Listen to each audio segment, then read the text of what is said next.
Gandang imi ang boses ng damdamin, tulong at kalingap ang laging unahin. Totoo kaya mga kalingap na si Carla daw ay hindi na pumapasok? So syempre, alamin po natin sa video na ito. Pero bago natin simulan yan, huwag niyo pong kakalimutan mag-subscribe. Val Santos Matubang, Kalingap Rob at Edna Vlogs at ang inyong lingkod, Gandang Emmy. Sa mga hindi pa po nakapag-subscribe, please subscribe and please hit the notification bell para lagi po kayong updated sa aking mga ina-upload na mga reaction video. So eto, alamin natin mga kalingap, ano ba ang katotohanan about dito sa nakarating kay Kuya Val. Totoo ba to? Tara, panoorin po natin ang video na ito. Kain na po kayo? Opo. Kayo po, kain na po. Ako ba i-confirm lang sa'yo? Ano po? Kasi mayroong nagsabi, nag-chat. Alam ba itong nag-chat sa atin? Ano ba ito? Confirm ko lang kung totoo ha? Para malinaw po sa akin.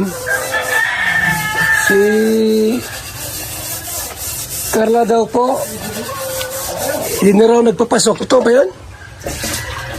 Ay, sa ngayon po kuya, basta hindi ko masasagot kasi ang alam ko po, yan, palagi po siya nasa diet. May, Nasa dahit. opo, nagpapasok pa. Pero, kung bukas po, kasi may award po siya, pero baka mag-uwi po siya. Kasi baka mamaya, chismis lang yung narinig ko. Oo nga po.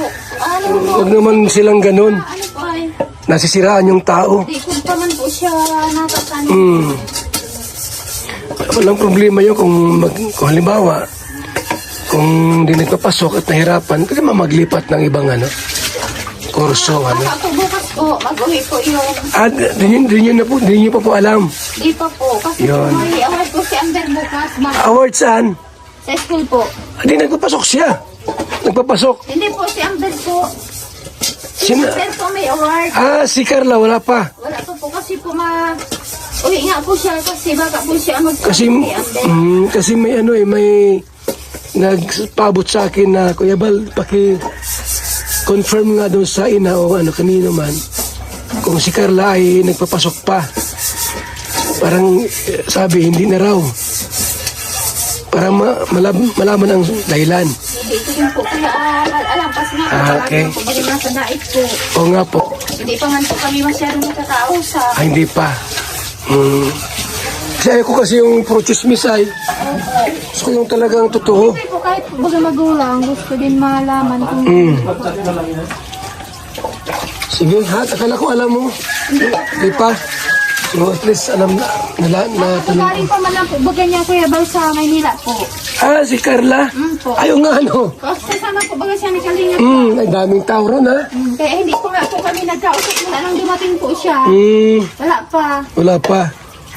So, malaman ko din naman kung totoo o hindi. Ayoko kasi puro chismis ay. Gusto ko talagang ma-confirm natin, malaman natin na mula sa inyo kung totoo o hindi. So, di mo pa alam pala, no? Opo. Okay, sige. So ayan po mga kasukay, mga kalingap. Pinuntahan ni Kuya Val itong mama ni Carla. Kasi sabi ni Kuya Val, merong nakarating sa kanya na nag-message daw sa kanya na si Carla daw ay hindi na pumapasok. Siyempre, si Kuya Val gusto din niyang malaman kung ano yung katotohanan. Kaya, tinanong niya dun sa mama ni Carla. At yun nga, sabi ng mama niya is hindi niya rin alam kung totoo ba yung sinasabi ni, wala naman daw alam siya, hindi pa naman daw nagsabi sa kanya, mga kalingap. At ayan nga, sabi nga is babalik naman daw kinabukasan. So, si Kuya Val mismo yung magtatanong kay Carla. Kasi syempre, sabi nga ni Kuya Val, hindi siya naniniwala sa mga sabi-sabi lang. Gusto niya malaman mismo kay Carla kung totoo ba talaga ito, mga kalingap. At dahil dyan, sa vlog na yan ni Kuya Val, ay marami yung nabasa tayong mga comments na nababasa itong mama ni Carla. Kasi nga, sabi nila, kinakausap daw ni Kuya Val ay hindi man lang humarap o tumayo dun sa kanyang ginagawa, mga kalingap. So sa tingin ko naman po, sa mama ni Carla, kay Nanay Cynthia, dahil biglaan yung pagbablog ni Kuya Val, hindi na siya nakatayo dun sa kanyang ginagawa. So baka, syempre ganun tayo minsan, di ba? Halimbawa, may ginagawa tayo tapos biglang may nakatutok na camera, syempre nahihiya tayo dahil yung hitsura natin o yung suot natin, no? Mga kalingap, na biglaan kasi yun biglaan na nag-vlog ito si Kuya Bal na may ginagawa ka. Baka sa akin kung ganun din ang mangyari, magugulat ako. Siyempre, doon na lang ako pupwesto sa kinakapwestuhan ko kasi alam nyo naman, naka-video, nakatutok yung camera, tapos parang yung hindi ako naka-ready. Yung parang, di ba minsan ganun tayo? Ay, hindi ako nakapagsuklay, hindi ko man lang naayos yung yung suot ko, nakakahiya, tapos sa harap ka sa camera. So, baka ganun din yung nasa isip ni ng mama ni Carla na hindi na siya tumayo dun sa pwesto niya. Saka wala naman pong problema yun ng mga kalingap. Kinausap naman si Kuya Bal ng maayos. So sana wag nating ibabas itong mama ni Carla kung ganun yung pagsagot niya. Okay naman kasi magalang naman sumagot itong mama ni Carla. Sinasagot naman niya yung mga tanong ni Kuya Bal. So yun lang ang napansin ng mga viewer na bakit daw hindi man lang tumayo o hindi man lang pumasok, humarap sa camera ng So wag niyo na pong i-bash yun, mga kalingap. Kasi minsan nangyayari din talaga yun na kapag biglaan ay nakakahiya naman, hindi man lang ako nakapagsuklay, hindi man lang ako di ba? Harap tayo sa camera, siyempre nahihiya tayo, especially yung ganong biglaan. Kaya hindi dapat po nating i-bash itong mama ni Carla, mga kalingap. Kasi may ginagawa siya, tapos yung biglang ganun. Saglit lang naman yung tanong ni Kuya Bal, di ba? Hindi naman matagal. So, sana wag po nating ibabas dahil minsan may mga time na nangyayari na ganun din tayo, no? Nabibigla. Ay, wag mo ako iblahan, ganyan, di ba? Pag lalo na kung biglaan.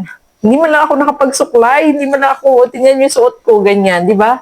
So, syempre, biglaan yun. So, kung ganun man yung ng mama ni Carla, huwag mo po natin ibas, no, mga kalingap. Intindihin natin.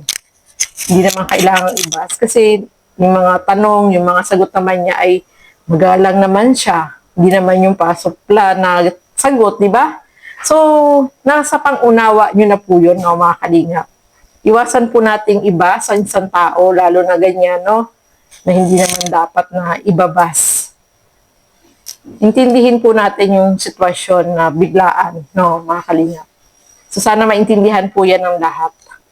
So, ayan po, no. At eto, about naman po kay Red Sane. Ito, panoorin po natin, mga kalingap. Si Red Sane, basher na ba ni Kalingap Edu? So, tanong po yan, mga kalingap. Kasi marami po yung mga nagsusumbong at marami yung nagsabi sa amin sa Karaba na ito daw si Red Sane kapag nagla-live is nababas doon si Kalingap Edu. So mali naman po yun, no, mga kalingap. So mamaya po, abangan po ninyo mamaya sa channel ni Sis Angie De Vera Vlog. Siya po ay aakyat. So bagot na po siya at aakyat po siya sa Karaba para maliwanagan ang lahat na mali yun, no, mga kalingap. Hindi tama yan. Kung totoo man yung mga sinasabi po ninyo, kasi halos lahat ng mga viewer na nag-comment kagabi sa live po namin ay ganun yung sinasabi na nababas daw si Kalingap Edu sa live ni Red Sane.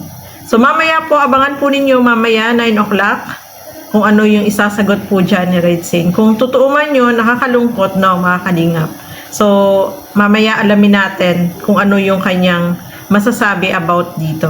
So, ayan po, no, maraming salamat po sa inyong walang sawang panonood at pagsuporta dito sa aking mga ginagawang reaction video. Siyempre, suportahan po natin Bal Santos Matubang, Kalingap Rob at Edna Vlogs.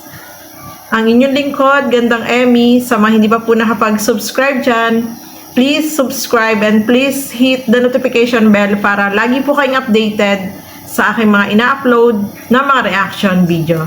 So hanggang dito na lamang po muna. Thank you and God bless sa atin lahat. Bye-bye!